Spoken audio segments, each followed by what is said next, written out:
લોકસભા પ્રમુખ મુકેશ બારિયા। આજે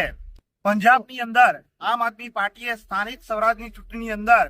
70% જેટલી સીટો ઉપર બહુમત સાથે વિજય હાંસલ કર્યો છે અને ભાજપ અને કોંગ્રેસના સુપડા સાફ કંઈ થયા છે। આમ આદમી પાર્ટી ધર્મની રાજનીતિ પર વોટ નથી માંગ્યા, જ્ઞાતિ જાતિ પર વોટ નથી માંગ્યા, માત્ર કામની રાજનીતિ પર વોટ માંગ્યા છે અને પંજાબની જનતાએ કામની રાજનીતિની ઉપર ભરોસો કરીને ભગવત માનજીના નેતૃત્વ હેઠળ અને અરવિંદ કેજરીવાલજીના નેતૃત્વ હેઠળ આજે પંજાબની જનતાએ સ્થાનિક સ્વરાજની ચૂંટણીની અંદર આમ આદમી પાર્ટીને જબરજસ્ત રીતે જનતાએ જ્વલંત વિજય આપ્યો છે। એ બદલ પંજાબની જનતાને અમે કહેવા માંગીએ છીએ, જેવી રીતે તમે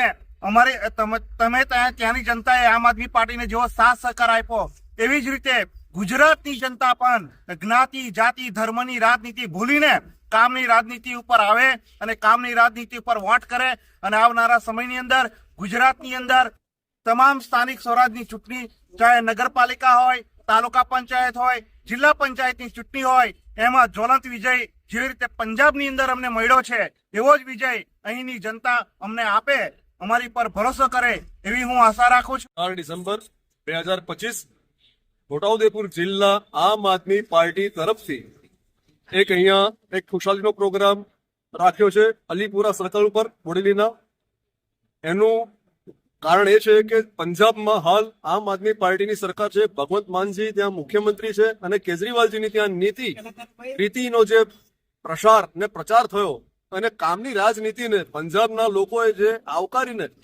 પંજાબમાં સ્થાનિક સ્વરાજ્યની સંસ્થાઓમાં 70% જેટલી બેઠકો જેની જીત આપી છે પંજાબી પ્રજાએ અને ભારતીય જનતા પાર્ટી અને ભારતીય રાષ્ટ્રીય કોંગ્રેસનો ત્યાં પંજાબમાં સફાયો થયો છે, એનું જ પુનરાવર્તન આગામી સમયમાં ગુજરાતમાં થશે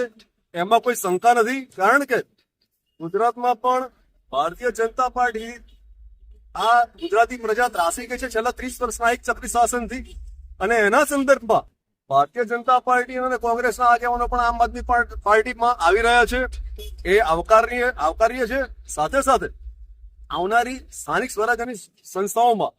દાખલા તરીકે પંચાયત હોય, નગર પંચાયત હોય, નગરપાલિકા હોય, મ્યુનિસિપલ કોર્પોરેશન હોય, જિલ્લા પંચાયત હોય, તાલુકા પંચાયત હોય, એમાં આમ આદમી પાર્ટી જબરદસ્ત લીડિંગ કરશે, એમાં પણ કોઈ શંકા નથી। આજનો પ્રોગ્રામ બોડેલી અલીપુરા સર્કલ પર આમ આદમી પાર્ટી છોટાઉદેપુર જિલ્લા તરફથી રાખવામાં આવ્યો।